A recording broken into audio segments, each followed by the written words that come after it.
नमस्कार दोस्तों, मुख्यमंत्री राहत कोष से आर्थिक सहायता के लिए आवेदन कैसे करें, इस बारे में ये कंप्लीट वीडियो है। आपकी जानकारी के लिए बताना चाहूँगा कि अगर किसी को गंभीर बीमारी हो जाती है और वह अपनी बीमारी का इलाज कराने में असमर्थ है तो उसे मुख्यमंत्री राहत कोष से आर्थिक सहायता मिलती है। इस योजना के लिए पहले ऑफलाइन आवेदन करना होता था, लेकिन इसे अब ऑनलाइन कर दिया गया और आपको ऑनलाइन ही आवेदन करना होगा।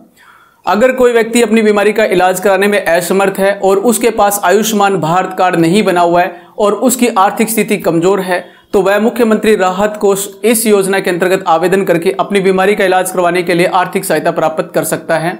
इसके लिए आपको ऑनलाइन आवेदन करना होगा। ऑनलाइन आवेदन करने के लिए जरूरी डॉक्यूमेंट है परिवार पहचान पत्र। आपके पास परिवार पहचान पत्र होना चाहिए। इसके अलावा रोगी का आधार कार्ड।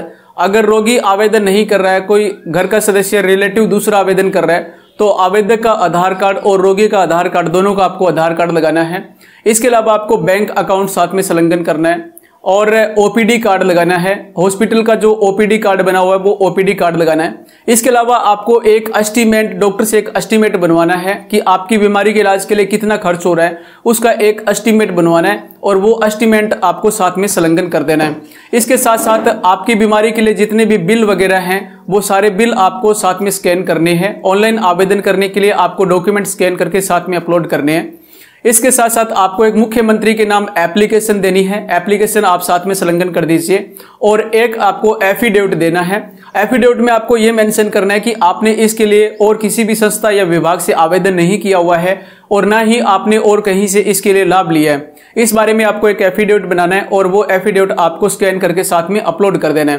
तो ये सारे डॉक्यूमेंट है, ये डॉक्यूमेंट आपको साथ में संलग्न कर देने हैं और इसके लिए ऑनलाइन आवेदन करना है। मुख्यमंत्री राहत कोष योजना के लिए ऑनलाइन आवेदन कैसे करें, इसकी जानकारी के लिए चलते हैं लैपटॉप स्क्रीन पे।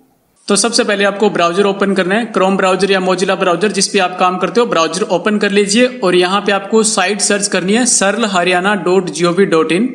sarlharyana.gov.in ये साइट आपको सर्च करनी है। इस तरह का आपको होम पेज दिखाई देगा। साइट सर्च करने के बाद यहाँ पे आपको राइट साइड में लॉगिन आईडी, यहाँ पे यूजर आईडी और पासवर्ड डालना है और यहाँ पे आपको कैप्चा डाल के और इसको लॉगिन कर लेना है। अगर आपके पास सरल पोर्टल का यूजर आईडी पासवर्ड नहीं है तो सरल पोर्टल का ये यूजर आईडी पासवर्ड कैसे क्रिएट करें, इस बारे में मैंने वीडियो बना रखा है। डिस्क्रिप्शन में आपको लिंक मिल जाएगा, वहां से आप वीडियो वॉच करके और ये यूजर आईडी पासवर्ड जनरेट कर लीजिए। अगर आपके पास ऑलरेडी यूजर आईडी पासवर्ड है तो आप यहाँ पे यूजर आईडी पासवर्ड डाल के और लॉगिन कर लीजिए। लॉगिन हो जाने के बाद आपके सामने इस तरह का पेज होगा और यहाँ पे आपको लेफ्ट साइड में अप्लाई फॉर सर्विसेज दिखाई दे रहा है। यहाँ पे क्लिक कीजिए। यहाँ पे व्यू ऑल अवेलेबल सर्विस, यहाँ पे आपको क्लिक कर देना है। इसके बाद यहाँ पे सरल पोर्टल पे जितनी सर्विसेज है वो सारी सर्विसेज आपको यहाँ पे दिखाई देगी। आपको यहाँ पे राइट साइड में सर्च की जो टैब है यहाँ पे आपको लिखना है चीफ। यहाँ पे लिखोगे तो आपको सबसे ऊपर यहाँ पे दिखाई दे रहा है, यहाँ पे आपको लिंक मिल जाएगा हरियाणा मुख्यमंत्री राहत कोष से आर्थिक सहायता लेने के लिए आवेदन। यहाँ पे आपको ये लिंक है वो मिल जाएगा। आप सर्च बार में चीफ लिख सकते हो, यहाँ पे रिलीफ फंड ये भी लिख दीजिए तो भी आपको ये लिंक मिल जाएगा। आप इस लिंक पे क्लिक कर दीजिए। इसके बाद आपको इस तरह से एप्लीकेशन फॉर्म है वो दिखाई देगा। यहाँ पे आपके पास जो फैमिली आईडी है, फैमिली आईडी के माध्यम से ये फॉर्म भरा जाएगा। अगर आपके पास फैमिली आईडी है तो आई हैव फैमिली आईडी, यहाँ पे क्लिक करके फैमिली आईडी डालिए। अगर फैमिली आईडी नहीं है तो आपको I forgot my family ID और I don't have family ID वाला ये जो लिंक है यहाँ पे आपको क्लिक करके पहले आपको फैमिली आईडी जनरेट करनी होती है। इसके लिए फैमिली आईडी मैंडेटरी है, तो आपके पास अगर फैमिली आईडी है आप यहाँ पे क्लिक कर दीजिए और इस कॉलम में आप अपनी फैमिली आईडी फिल कीजिए और सेंड ओटीपी कीजिए। फैमिली आईडी में जो आपका नंबर रजिस्टर्ड है, जो नंबर आपका फैमिली आईडी में दिया हुआ है उस पे एक ओटीपी नंबर आएगा, वो ओटीपी नंबर फिल करके और आगे प्रोसेस करना है। इसके बाद यहाँ पे ओटीपी फिल कर दीजिए इस कॉलम में। Click here to verify OTP, यहाँ पे क्लिक कर दीजिए। ओटीपी वेरीफाई होने के बाद इस तरह से मैसेज आएगा सक्सेसफुल, इसको ओके कर दीजिए। और उसके बाद यहाँ पे आपको रोगी का चयन करना होता है, यानी कि जिसको प्रॉब्लम है उसका यहाँ पे आपको चयन करना होता है। आपकी फैमिली आईडी से जो फैमिली मेंबर है उनके नाम यहाँ पे आपको शो हो जाएंगे। आप में जिस के लिए आप अप्लाई कर रहे हो जो रोगी है उसका नाम आपको यहाँ पे सेलेक्ट कर लेना है। इसके बाद यहाँ पे इस पेज को स्क्रॉल कीजिए। स्क्रॉल करने के बाद आपका जो डाटा है वो फैमिली आईडी से ऑटोमेटिक ही उठा लिया जाएगा। आपकी फैमिली आईडी में जो डाटा दिया हुआ है वही डाटा यहाँ पे है, वो ऑटोमेटिक ही फिल हो जाएगा। सबसे पहले ऊपर आपको फैमिली आईडी दिखाई देगी, उसके बाद आपको यहाँ पे पेशेंट का नाम, रोगी का नाम, यहाँ पे आपको स्टेट, यहाँ पे तहसील, और यहाँ पे पिन कोड, ये जो सारी जानकारी है वो ऑटोमेटिक ही फिल हो जाती है। आपकी फैमिली आईडी के डाटा से ये ऑटो फिल हो जाता है। इसको एक बार आप ध्यान से देख लीजिए। आपकी अगर सारी जानकारी सही है तो इस पेज को आप स्क्रॉल कर लीजिए। स्क्रॉल करने के बाद आपको यहाँ पे कुछ जानकारी है वो आपको फिल करनी होती है। जैसे यहाँ पे अगर आपकी ईमेल आईडी है तो आप इस कॉलम में अपनी ईमेल आईडी डाल दीजिए। यहाँ पे आपको बीमारी का नाम है वो आपको यहाँ से ड्रॉप डाउन में चूज करना होता है। जैसे यहाँ पे किडनी, हार्ट, कैंसर या अदर डिसीज है। इन बीमारियों के अलावा कोई और बीमारी है तो उसको यहाँ पे अदर डिसीज में, अन्य रोग में सेलेक्ट करके और आपको मेंशन करना होता है। अगर आपको यहाँ पे किडनी, हार्ट या कैंसर से रिलेटेड कोई बीमारी है तो आप यहाँ से चूज कर लीजिए। जैसे अभी ये फॉर्म है वो कैंसर की बीमारी के लिए अप्लाई कर रहे हैं तो यहाँ पे कैंसर चूज कर लिया। इसके बाद यहाँ पे beneficiary of Ayushman Bharat scheme, यहाँ पे आयुष्मान भारत योजना के लाभार्थी यानी कि बेनिफिशियरी के पास आयुष्मान भारत कार्ड बना हुआ है या नहीं है वो आपको देना है। अगर बना हुआ है तो यस कीजिए, अदरवाइज आप यहाँ पे नो कर दीजिए। इसके बाद यहाँ पे स्क्रॉल करने के बाद यहाँ पे क्या आवेदक स्वयं रोगी है, यानी कि जो एप्लीकेंट है फॉर्म अप्लाई कर रहा है क्या वही रोगी है। अगर वो रोगी है तो यस कर दीजिए, आवेदक अपने लिए अप्लाई कर रहा है तो। अगर कोई दूसरा सदस्य, परिवार का कोई दूसरा सदस्य, रिलेटिव अप्लाई कर रहा है तो आप नो कर दीजिए। और यहाँ पे आपको उसकी डिटेल है वो डालनी होती है। आवेदक का चयन करिए, यहाँ पे आपको आवेदक का नाम है वो डालना होता है। जैसे ये फॉर्म है वो रोगी के हस्बैंड के द्वारा अप्लाई किया जा रहा है, यानी कि रोगी का हस्बैंड है वो आवेदक है, तो यहाँ पे आपको चूज कर लेना है। और बाकी डिटेल आपको यहाँ पे मैच कर लेना है अपनी जानकारी के अनुसार। जो कॉलम खाली है वो आपको फिल करनी है। जैसे यहाँ पे आवेदक का रोगी के साथ क्या संबंध है तो यहाँ पे आपको चूज कर लेना है। आपकी जो अपनी जानकारी है उसके अकॉर्डिंग आप यहाँ पे चूज कर लीजिए। जैसे ये स्पाउस है तो यहाँ पे मैंने चूज कर लिया। इसके बाद इस पेज को स्क्रॉल कीजिए और यहाँ पे उपचार का विवरण देना होता है। जो ट्रीटमेंट चल रही है उसके रिगार्डिंग जानकारी यहाँ पे फिल करनी होती है।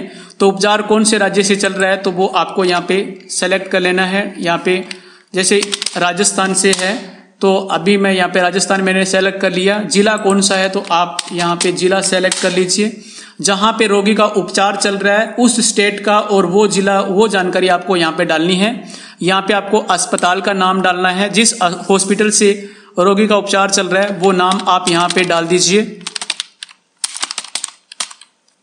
तो यहाँ पे मैंने पूरी जानकारी है वो डाल दी है। हॉस्पिटल का नाम है वो डाल दिया है। आपको हॉस्पिटल का नाम, जो डॉक्यूमेंट है, जो फाइल बनी हुई है, बीमारी की जो फाइल बनी हुई है, बीमारी के इलाज के लिए जो फाइल तैयार की गई है उस पे आपको एड्रेस और हॉस्पिटल का नाम वगैरह जो जानकारी है वो आपको वहां से मिल जाएगी। तो आप यहाँ पे अस्पताल की डिटेल है वो डाल दीजिए और यहाँ पे आगे अस्पताल का पता है वो आपको लिखना है। अस्पताल का पता है वो भी आपको फाइल पे वहां पे मिल जाएगा। अगर वहां पे नहीं मिलता है तो आप गूगल पे सर्च कर लीजिए। जैसे यहाँ पे हम कैंसर का इलाज करवाने के लिए आवेदन कर रहे हैं तो ये आचार्य तुलसी रीजनल कैंसर जो हॉस्पिटल है बीकानेर में, वो डिटेल यहाँ पे फिल की है। उसका आपको पता, तो आपको अपने हॉस्पिटल का पता जांचने के लिए आप गूगल पे भी सर्च कर सकते हो। हॉस्पिटल का एड्रेस डालने के बाद यहाँ पे है ट्रीटमेंट एक्सपेंडिचर, उपचार का व्यय कितना है, यानी कि खर्चा कितना आया है वो यहाँ पे आपको डालना है। और उसके बाद यहाँ पे आपको कॉन्टीजेंसी एक्सपेंडिचर, यानी कि आकस्मिक खर्चा कितना था वो आपको यहाँ पे डाल देना है, कितना खर्चा आया है। तो ये आप डिटेल है वो आप अपनी डिटेल के अनुसार यहाँ पे फिल कर दीजिए और यहाँ पे टोटल एक्सपेंडिचर है वो ऑटोमेटिक ही शो हो जाएगा। इसके बाद इस पेज को स्क्रॉल कीजिए। इसके बाद यहाँ पे ट्रीटमेंट टेकन, यहाँ पे आपको इंडोर और आउटडोर दिखाई दे रहा है। इंडोर अगर हॉस्पिटल में अभी भर्ती है, एडमिट है, अगर पेशेंट मरीज अगर अभी भी एडमिट है तो आप यहाँ पे इंडोर कर दीजिए। और अगर उपचार चल रहा है और भर्ती नहीं है तो आप यहाँ पे आउटडोर कर दीजिए। और उसके बाद यहाँ पे उपचार की स्थिति में अभी पूर्ण हो चुका है, यानी कि इलाज पूर्ण हो चुका है, या अभी तक चल रहा है, या अभी उपचार आपका होना है, अभी हुआ नहीं है पर होना है, तो आप यहाँ पे आपको सेलेक्ट करना है अपनी जानकारी के अनुसार। जैसे अभी तक चल रहा है तो मैंने यहाँ पे सेलेक्ट कर लिया। और अस्पताल की ईमेल आईडी के लिए मैंने आपको बताया, आप सर्च कर लीजिए, वहां पे आपको ईमेल आईडी, फोन नंबर वगैरह ये जानकारी आपको है वो मिल जाएगी। इसके बाद यहाँ पे पिन कोड, हॉस्पिटल कौन से डिस्ट्रिक्ट में है वहां का पिन कोड आप मेंशन कर दीजिए। उसके बाद यहाँ पे लैंडलाइन नंबर या मोबाइल नंबर हॉस्पिटल का है वो आप इस कॉलम में यहाँ पे फिल कर दीजिए। इस प्रकार से आप ये जानकारी है वो 1 बाय 1 करके फिल कर दीजिए। और ये जानकारी आपको है वो सर्च करने के बाद, हॉस्पिटल के बारे में सर्च करोगे वहां से आपको ये जानकारी अवेलेबल हो जाएगी और वो जानकारी आप यहाँ पे फिल कर दीजिए। इसके बाद इस पेज को स्क्रॉल कर लीजिए और यहाँ पे आपको बैंक डिटेल डालनी होती है। बैंक डिटेल यहाँ पे हॉस्पिटल की डाल सकते हो या आप अपनी डाल सकते हो, तो यहाँ पे बैंक डिटेल डाल दीजिए। यहाँ पे सेल्फ करने के बाद आपकी बैंक डिटेल है वो ऑटो फिल हो जाएगी, आपकी फैमिली आईडी से डिटेल है वो उठा ली जाएगी। इसके बाद इस पेज को स्क्रॉल कीजिए। स्क्रॉल करने के बाद यहाँ पे एनुअल इनकम है उसका ब्यौरा आपको यहाँ पे मिल जाएगा। आपके पास कितनी जमीन है, कितनी आपकी एनुअल इनकम है फैमिली की, वो सारी डिटेल आपके पास यहाँ पे जो है वो परिवार पहचान पत्र में जो डिटेल दी हुई है उसके अकॉर्डिंग ऑटो फिल हो जाएगी। और उसके बाद यहाँ पे है अन्य जानकारी। यहाँ पे आप क्या राज्य सरकार या केंद्र सरकार या कोई अन्य संस्था से आपने अनुदान प्राप्त किया है, तो आपने अगर इसके अलावा कोई और कहीं से आवेदन कर रखा है या अनुदान ले लिया है तो आप यस करके और डिटेल डालिए। अगर आपने और कहीं आवेदन नहीं किया है तो आप यहाँ पे नो कर दीजिए। इसके बाद आपको यहाँ पे अंडरटेकिंग मिलेगी। अंडरटेकिंग को आप ध्यान से पढ़ लीजिए। यहाँ पे ये डिक्लेरेशन है। उसके बाद आप यहाँ पे आई एग्री पे क्लिक कर दीजिए और यहाँ पे आपको ये कैप्चा है वो कैप्चा फिल करके और सबमिट कर देना है। इसके बाद सबमिट होने के बाद आपके सामने पूरी डिटेल है वो आपको शो हो जाएगी, जो डिटेल आपने फिल की है और जो डाटा आपका फैमिली आईडी से उठाया गया है वो जानकारी आप यहाँ पे 1 बाय 1 करके सारी जानकारी है वो चेक कर लीजिए। सारी जानकारी चेक करने के बाद अगर सारी जानकारी सही है तो आप यहाँ पे अटैच एनेक्सर पे क्लिक करके और डॉक्यूमेंट है वो अटैच कर दीजिए। यहाँ पे आपको 1 बाय 1 करके डॉक्यूमेंट अटैच करनी है। पीडीएफ फॉर्मेट में आपको यहाँ पे फाइल है वो अटैच करनी है। डॉक्यूमेंट में आपको यहाँ पे बिल है वो बिल लगाना है साथ में, और जो एप्लीकेशन एफिडेविट है वो आपको साथ में लगा देना है, और एप्लीकेंट का आधार कार्ड है, रोगी का आधार कार्ड है और दोनों का बैंक अकाउंट है वो भी अटैच कर दीजिए साथ में। और इसके साथ साथ ओपीडी कार्ड जो होता है, जैसे जो हॉस्पिटल से ओपीडी कार्ड है वो आपको लगाना है। एस्टीमेट आपको साथ में लगा देना है। डॉक्टर जो एस्टीमेट बना के देता है कि कितना खर्चा हुआ वो आप साथ में लगा दीजिए। इसके साथ साथ आप जो ट्रीटमेंट से रिलेटेड और कोई डॉक्यूमेंट है उनको भी आप अटैच कर सकते हो। तो यहाँ पे आपको पीडीएफ फॉर्मेट में ये डॉक्यूमेंट है वो अटैच करना है 1 बाय 1 करके। सबसे पहले आप बिल वगैरह अटैच कर दीजिए और उसके बाद आप ओपीडी कार्ड है वो आप यहाँ पे लगा दीजिए। इस प्रकार से डॉक्यूमेंट सेव करने के बाद एक बार फिर से आप अपनी जो डिटेल है वो यहाँ से चेक कर सकते हो। यहाँ से आप 1 बाय 1 करके सारी डिटेल चेक कर लीजिए। यहाँ पे जो डॉक्यूमेंट अपलोड किए हैं वो आप यहाँ से चेक कर सकते हो, और अगर सारी जानकारी सही है, डॉक्यूमेंट अपलोड किए हैं वो सही है, आपने अगर चेक कर लिया है तो आप फार्म को यहाँ से सबमिट कर दीजिए। इस प्रकार से हमारा फाइनल सबमिशन हो चुका है और सबमिट होने के बाद इस तरह की आपको रसीद मिलती है। ये आपको रिसिप्ट है, इसको डाउनलोड कर लेना है या प्रिंट कर लेना है। यहाँ पे आपको लेफ्ट साइड में ये जो सरल आईडी दिखाई दे रही है, इसके माध्यम से आप अपने फार्म को इन फ्यूचर ट्रैक करके देख सकते हो कि आपकी जो एप्लीकेशन है वो कितनी प्रोसेस हुई है, कितने % कंप्लीट हो चुकी है। तो इसको आप प्रिंट करके आप अपने पास रख लीजिए। जब तक आपको इसका लाभ नहीं मिलता है तब तक इस रिसिप्ट का आपको यूज होगा। और यहाँ पे आपको पूरी जानकारी है वो जानकारी यहाँ पे देखने को मिलेगी इस साइड में आपको, और इस साइड में आपकी जो पर्सनल डिटेल वगैरह है वो आपको यहाँ पे आप देख सकते हो। तो इस रिसिप्ट को आप डाउनलोड कर लीजिए और इस प्रकार से आप अपना जो फार्म है राहत कोष के लिए, ये फार्म है, इस तरह से आप अप्लाई कर सकते हो। तो ये मैंने आपको ऑनलाइन फार्म फिल करने के बारे में कंप्लीट जानकारी है वो आपको इस वीडियो में बताई है। अगर आप किसी भी बीमारी का इलाज कराने में असमर्थ हो तो आप मुख्यमंत्री राहत कोष से ये आवेदन करके और इसके लिए कुछ आर्थिक सहायता है वो आपको मिल सकती है। इस प्रकार से आप अपनी जो एप्लीकेशन है, ऑनलाइन एप्लीकेशन है, वो आप इस तरह से स्टेप बाय स्टेप इस वीडियो को वॉच करके और आप स्टेप बाय स्टेप इस पूरे ऑनलाइन एप्लीकेशन को ठीक से फिल कीजिए, ताकि आपको इन फ्यूचर किसी प्रकार की कोई भी ऑब्जेक्शन वगैरह का सामना ना करना पड़े। आप इस वीडियो को दूसरों के साथ शेयर जरूर कीजिए, ताकि किसी भी जरूरतमंद के लिए ये वीडियो है वो यूजफुल हो सकता है। ये जानकारी है वो अगर किसी के पास पहुंचेगी तो उनको इसका यूज है वो हो सकता है। आपको ये जानकारी कैसे लगी आप प्लीज मेरे को कमेंट करके जरूर बताइए, और इसके रिगार्डिंग अगर कोई जानकारी चाहिए तो आप मेरे को कमेंट कर सकते हो। आप हमारे से किसी प्रकार की ऑनलाइन में हेल्प चाहते हो तो आप मेरे को कमेंट कीजिए। डिस्क्रिप्शन में आपको ईमेल आईडी मिलेगी, आप मेरे को मेल कीजिए। हम पूरी कोशिश करेंगे आपको इसके रिगार्डिंग हेल्प करने की।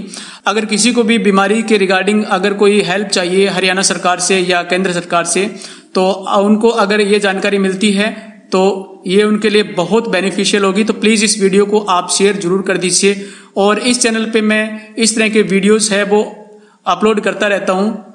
अगर आपने अभी तक इस चैनल को सब्सक्राइब नहीं कर रखा है तो प्लीज इस चैनल को सब्सक्राइब जरूर कर लीजिए, ताकि इन फ्यूचर आपको सारे वीडियोस है वो मिलते रहें। आपको ये वीडियो कैसे लगा है आप मेरे को कमेंट करके जरूर बताइए, और वीडियो को लाइक जरूर कर दीजिए, चैनल को सब्सक्राइब कर लीजिए। वीडियो पूरा वॉच करने के लिए आपका बहुत बहुत धन्यवाद। जय हिंद, वंदे मातरम।